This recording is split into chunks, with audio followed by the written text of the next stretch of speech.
வணக்கம் நண்பர்களே. இன்று கலர் ப்ளஸ் சேனலில் ஒரு வித்தியாசமான ஒரு விஷயத்தை பார்க்க போகிறீங்க. அதாவது மாலை நேரத்தில் காரைக்கால் குழிப்பணியாரத்தை தயாரிக்கும் தொழில் செய்து பணம் சம்பாதிக்கும் சகோதரி. இப்போ இந்த வீடியோவில் பார்க்குறீங்க, ஒரு பெண்மணி தான் இந்த தொழிலை செய்கிறாங்க.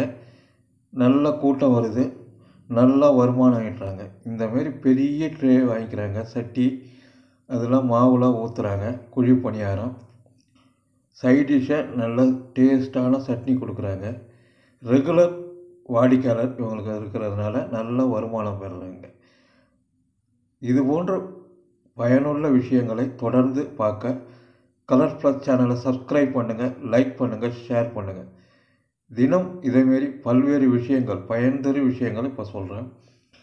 இது புதுச்சேரியில் இருக்குது. இந்த உணவகம் மாலை நேரத்தில் தான் ஆரம்பிக்கிறாங்க. 4 மணிக்கு ஆரம்பிக்கிறாங்க, நைட்டு 8 மணி வரைக்கும் தான்.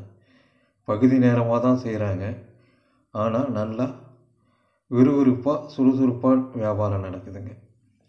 அவங்க ஒரு ஆள் தான், துணைக்கெல்லாம் ஆள் கிடையாது. ஆனால் நல்லா வருமானம் பெறுறாங்க. இந்தமாரி பெரிய சட்டி ஒன்று வாங்கிக்கிட்டு அதுக்கான மாவை தயாரிக்கிறாங்க. இந்தமாரி குழி பணியாரத்தை ஊற்றுறாங்க. வெந்தவொடனே எடுத்து சுட சுட தட்டில் கொடுத்து அதுக்கு தொட்டுக்க நல்லா டேஸ்ட்டாக ஒரு சட்னியை கொடுக்குறாங்க. இது ஒரு நல்ல ஒரு வியாபார வாய்ப்பு. இது போன்று உங்கள் ஊரில் நீங்கள் தொழில் செய்கிறத நல்ல வருமானம் பெறலாங்க. ஏன்னா குழி பணியாரத்துக்குன்னு தனியாக கடை இருக்கிறது இப்போ அபூர்வம். ஆனால் இவங்க அந்த குழி பணியாரத்தை நல்லா டேஸ்ட்டாக செய்கிறாங்க. டேஸ்ட்டாக செஞ்சால் என்றைக்குமே மார்க்கெட் உண்டு. அதுக்கு உதாரணம் இந்த சகோதரி தான். பாருங்கள், இந்தமாரி தான் குழி பணியாரம் எப்படி தயார் பண்ணுறது என்பதை நேரடியாக பாருங்கள். இவங்க நல்ல வருமானம் சம்பாதிக்கிறாங்க. அதுவும் பார்த்திங்கன்னா ரெகுலராக இவங்களுக்குன்னு ஒரு கஸ்டமர்ஸ் இருக்கிறாங்க. ஒரு முறை சாப்பிட்டாங்கன்னா டெய்லி வராங்க, பார்சலும் வாங்கிட்டு போகிறாங்க. தொடர்ந்து பாருங்கள். இது போன்ற நிறைய விஷயங்களை தொடர்ந்து கலர் ப்ளஸ் சேனலில் பதிவிடுறேன். இது உதாரணம். இது என்னன்னு கேட்டிங்கன்னா, இந்தமாரி ப்ராக்டிக்கலாக தான் இருக்கணும். அதாவது என்னன்னு கேட்டிங்கன்னா, இன்றைக்கி ஒரு பெண்மணி இவ்வளோ தைரியமாக ஒரு உணவகம் நடத்துகிறாங்கன்னா அதில் அவங்களோட தைரியத்தை நம்ம பாராட்டணும். பாராட்டுறது இல்லாமல் அவங்க அதை வெற்றியும் பெற்றுட்டாங்க. அதுதான் ஒரு அற்புதமான விஷயம்.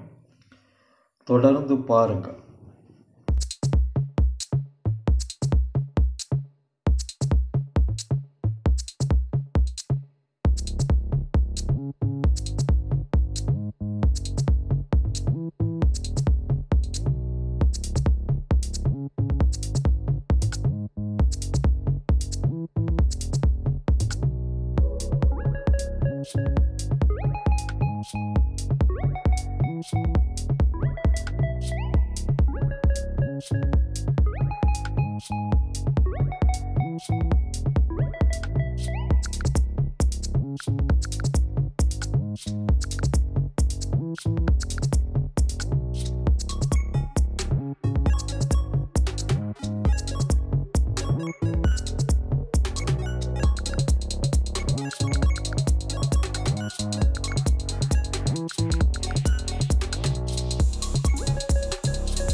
Thank you.